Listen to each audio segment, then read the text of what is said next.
Okay, so we are starting on chapter 10.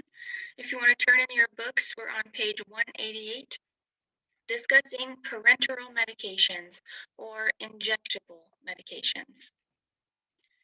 So we have discussed the various routes of administration for parenteral drugs, but just as a review, anything that's given IV is going to go straight into the vein, right into the bloodstream. IM is into the muscle.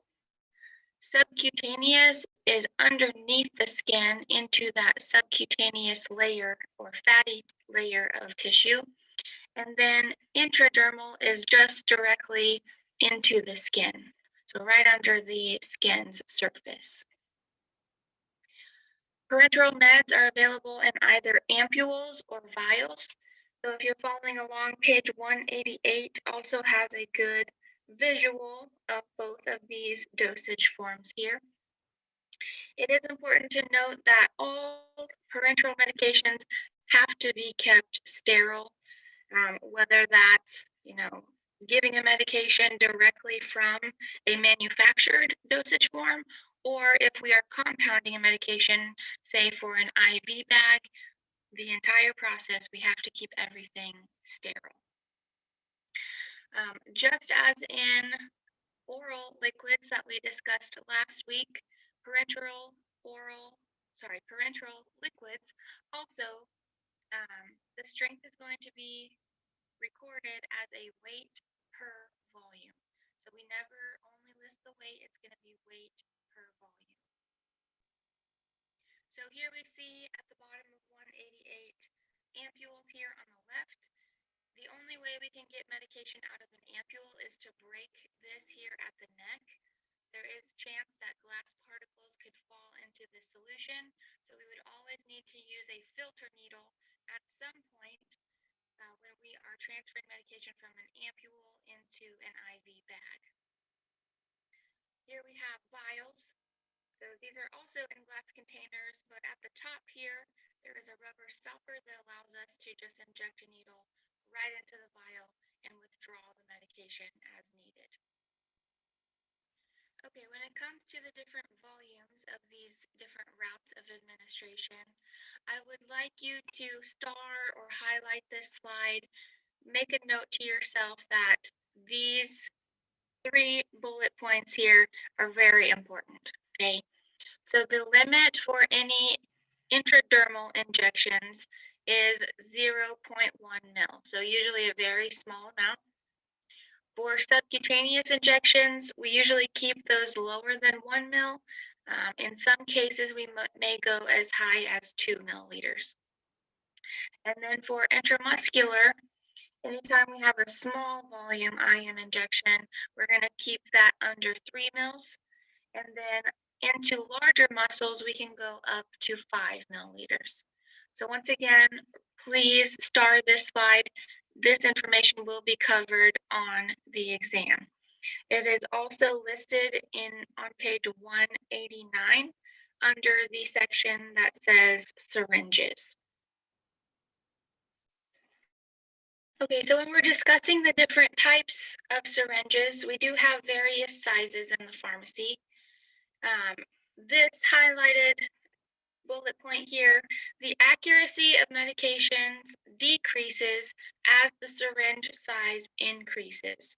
So what that means is the smaller the syringe, the more accurate that measurement is going to be. So the larger syringe that we use, the less accurate our measurement becomes. Okay. Important to note that all syringes, you really need to look at how the lines on them are laid out, because not all of them are measured in the same increments. So we're going to go over these syringes physically in class on your lab day so you can actually see how those look, and we're going to have a lot of practice actually drawing up different amounts. But this slide is a good reference. So the 1 mil syringe that we use, it can be rounded to the nearest hundredth. It's actually the most accurate, measures to the nearest hundredth. And then we see the 3 mil syringe rounds to the nearest tenth, while the 5 and 10 mil syringes round to the nearest 2/10. Okay, so if you ever get a measurement that is less than 1 milliliter, we can always round to the nearest hundredth because we can actually measure that. Anything between the 3 and the 10 ml syringe, we always want to round our answer to the nearest tenth because that is the nearest increment that we can measure to. So in the book, I'm on page 190. Here we have a 10 ml syringe and then we have a 5 milliliter syringe. So you can see with the 10 ml here, we have a number 1, so for 1 ml, 2 for 2 ml. Each mark in here, we need to take a look at that. We have 1, 2, 3, 4 hash marks in there. So really 5 spaces that we can measure to. So this syringe here measures to the nearest 2/10, because if I look at this first line here, that would be 1.2, 1.4, 1.6, 1.8, and then 2 milliliters, okay? Same with this syringe here. I have 1, 2, 3, 4 marks in between here. So we cannot measure to the nearest hundredth for sure on these syringes. We can measure to the nearest tenth, but just keep in mind, if this first hash mark is 1.2, then 1.1 has to be directly in the middle of these two lines here, okay? And like I said, we're going to practice reading these syringes in class, but practice problems A, that will be your task. So when you're looking at those syringes, really make sure you're reading those carefully. So when we are trying to figure out dose volumes for parenteral medications, the math is the same as when we did oral liquids because we're still dealing with liquids and the strength is still recorded as a weight per volume. However, the volumes that we're going to be solving for are not going to be as large because these are going to be injected rather than given by mouth. I am on page 192. We're looking at problems 6 through 10 on practice problems A. Anytime that your assignment wants you to draw on a syringe or on a beaker, you do not have to do those. So on practice problems A, go ahead and skip numbers 6 through 10. I also wanted to draw your attention to this type of container we have here. We call this an actovial. It makes it really easy for us to reconstitute a powder when we need it. So the manufacturer actually produces the drug in a powder form and suspends the diluent up here on top. That way, whenever we're ready to mix this, we can just push this button down, the liquid will fall in here to the vial, we can shake that up, and then we have reconstituted our injectable medication. And also, I misspoke earlier in the lecture. Those injection limits are actually on page 193 here under the amounts of medicine section. Okay, so I am on page 195, taking a look at practice problems B. Always make sure you read your directions here. It says round to the nearest tenth unless the dose is less than 1 mil. Then, if it is less than 1 mil, you would round to the nearest hundredth. That is just because how we can actually measure these doses with our syringes. So I'm just going to go through number 1 here on practice problems B. Like I said, the math is very similar to how we calculate oral liquid doses. So here we have the order for 15 milligrams intramuscular every 4 hours as needed for pain. In stock, we have a morphine sulfate 25 milligram per mil, 1 mil vial, okay? So this is the strength of our drug. So remember, when we're calculating the dose volume, we always just set the strength equal to our dose. So if we have 25 milligrams per mil, which is per 1 mil, we can set that equal to 15 milligrams over X to solve for our dose volume. So here we have 25X equals 15. Now to get x by itself, we need to divide off the 25 here. So that will go away. Divide on this side as well. So now we take 15 divided by 25, and x gives us 0.6 milliliters here. So the volume needed for one dose would be 0.6 milliliters. So on these problems, always solve for the dose volume first. That way, when we interpret the order, we can incorporate that into our SIG.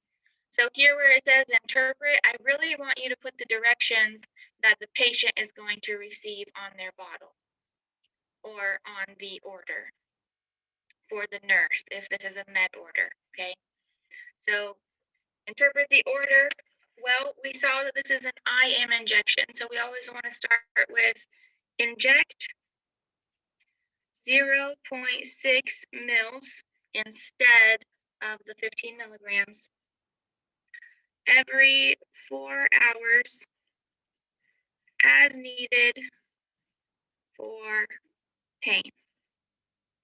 So make these directions as easy as possible.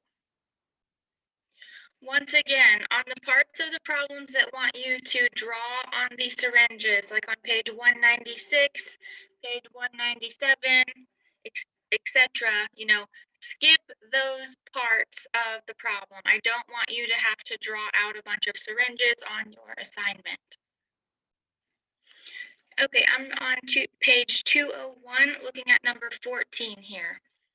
So here we have an order for codeine, 3/4 grain, intramuscular every 4 hours as needed for severe pain. In stock, we have codeine injection 30 milligram per mil. So right off the bat, I see that this is in grains, this is in milligrams. My questions here, what volume is needed per dose and what weight in milligrams is needed per dose? Well, I'm going to need to solve for this first before I can even do my conversion here for the dose volume. So let's go ahead and solve for the weight in milligrams for one dose. And if you look back at your chart that I gave you in chapter 6, we can see that 1 grain of codeine is equal to 60 milligrams. Now to figure out how many milligrams they need here, we can just set this equal to, okay, sorry about that. So we have 1 grain is equal to 60 milligrams. So we can set this equal to our dose that's being ordered.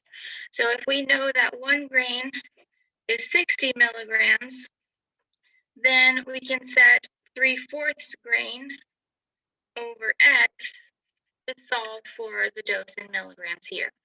So the easiest way to do this, since this looks a little strange, would be to change this fraction into a decimal.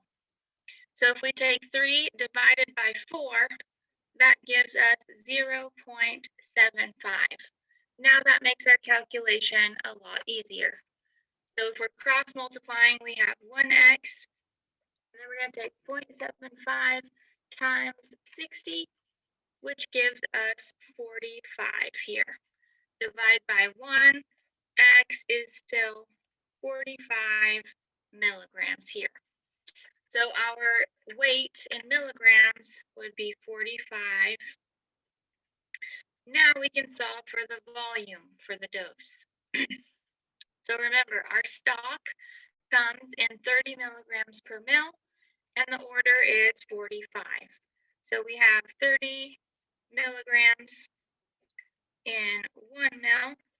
Set that equal to 45 milligrams over x. 45 times 1 is just 45. 30 x on this side here. To get x by itself, we divide by 30 and divide by 30 here. So x then becomes 1.5 milliliters. So our volume needed for one dose would be 1.5 milliliters. Now we can interpret our directions here because we have that dose volume. So we're doing an IM injection. So inject 1.5 mil intramuscular every 4 hours as needed for severe pain. Okay, so we just took a look at that Acto vial a little bit ago, but sometimes vials will just come in a powder form without the liquid suspended over them.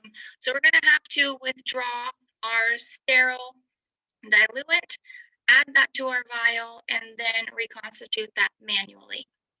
So whenever we are reconstituting a vial, we always need to make sure that we are reading all of the possible strengths that the vial can make.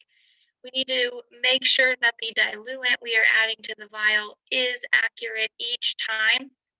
So even if you are drawing up, you know, 5 different vials, you're needing to reconstitute 5 different vials and they're all the same, still take the time to read the directions on each label just to make sure that there's no changes. Um, never assume that the directions are always going to be the same. We also need to record the beyond use date. So how long is that vial going to be good for after we reconstitute it? Same thing with IV bags. Once we add that drug to our base solution, it's going to change the life of that bag. So always record. Usually we record the date that we reconstitute as well as the beyond use date. So we're going to take a look at this label here. It is on page 202 in your book. We can see that this vial here, depending on how much diluent we add, we can make different strengths here. So this first one here, if we add 18.2 mils of diluent, our strength is going to become 250,000 units per milliliter of solution. Now we can see that this drug has 5 million units total of medication in it. Now this is never going to change. This was produced with 5 million units in the vial, and then depending on how much diluent we add, that is going to change the strength. So you can see that the more diluent you add to something, the lower the concentration or the strength is going to become. And then oppositely, the least amount of diluent you add, the higher the concentration of your drug is going to be. Okay, I am on page 205, looking at number 1 on practice problem C. So the first question says, what's the total dosage of medication in this vial? So what's the total quantity of medication in this vial? So like we said here, there's 5 million units in the total vial. That is never going to change no matter how much diluent we add. The only thing that's going to change is the strength. So the total dosage would be 5 million units. If 18.2 mils of diluent is added, what is the strength per milliliter? Well, we can see here, 18.2 mils is being added, units per mil now is 250,000 units per milliliter. So 250,000 units per milliliter. Same thing here for these next two. Just refer to the chart to find the strength there. It says, what routes of administration can be used with this medication? Well, we have to read the directions here. It says, average single intramuscular injection here, intravenous. So it says additional information can be found in the package insert. So here we know that intramuscular and intravenous can be used here. So IM or IV. Says after dilution, how long can the medication be stored in the refrigerator without a loss of potency? Well, here it says sterile solution may be kept in refrigerator for 1 week without loss of potency. So we're going to say 1 week. Now, what is the volume of the powder displacement? Okay, so here, remember, we know that there's a total of 5 million units in the vial. We know our diluent volume here that we're adding in. However, the vial doesn't tell us the total volume that we will have each time we add these different amounts here. So we're actually going to have to solve for the total volume before we can find the powder volume. So in this situation, we can really just pick one of these. So let's say that we have added 3.2 mils of diluent, and our strength is now 1,000,000 units per mil. Okay, so that is the order that we received. We needed 1,000,000 units per mil. So the way we can find the total volume now is to set this equal to what we always know is going to be in the vial total, which is our total dosage here. So if we do that, we can find the total volume. So I'll put my paper up here. So we know that we've added 3.2 mils. So our strength now is 1,000,000 units per 1 milliliter. Now I know that the total units in the vial is 5 million no matter what. So if I set this equal to the total units in the vial, that will give me the total volume in the vial as well, based on the strength that I have just reconstituted to. So when we solve for x, that's going to give us the total volume in the vial. So 5 million times 1 is just 5 million. 1 million times x. Now, to get x by itself, we need to divide by 1 million. That goes away. Do the same thing to the other side. So now x then becomes 5 milliliters. Okay, so if this is my total volume here, the question remember, we're looking for the powder volume, the powder displacement volume. So remember, to find powder volume, we always take the total minus the diluent to find the powder volume. We learned that last week when we talked about oral liquids. So here we have the total, which was 5 mils. And remember our diluent volume, we said we added 3.2 mils. So then our powder volume has to be 1.8 milliliters.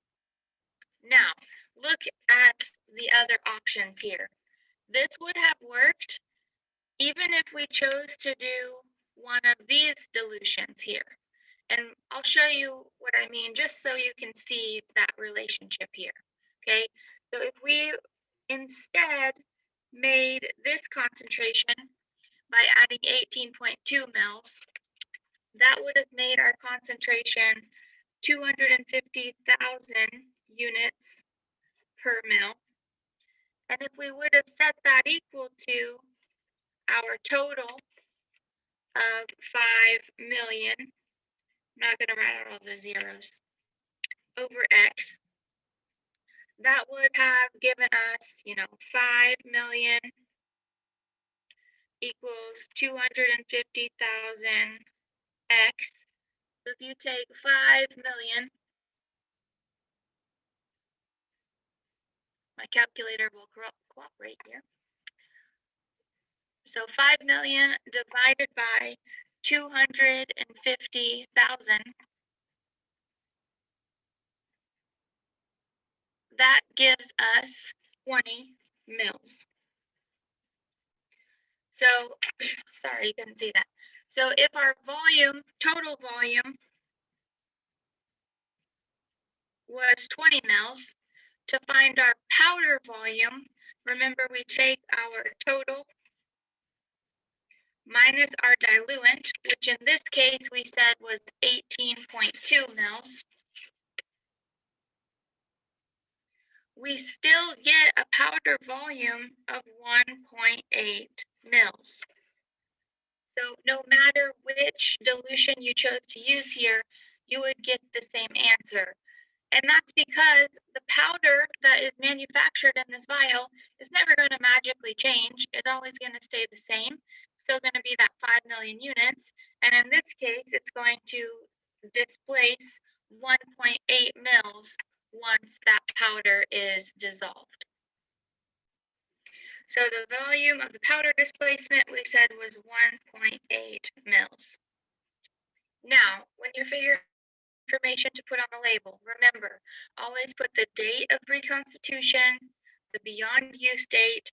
We also always record our initials and the strength that we have reconstituted to, as well as the beyond use date. So for how long will that compound be good for?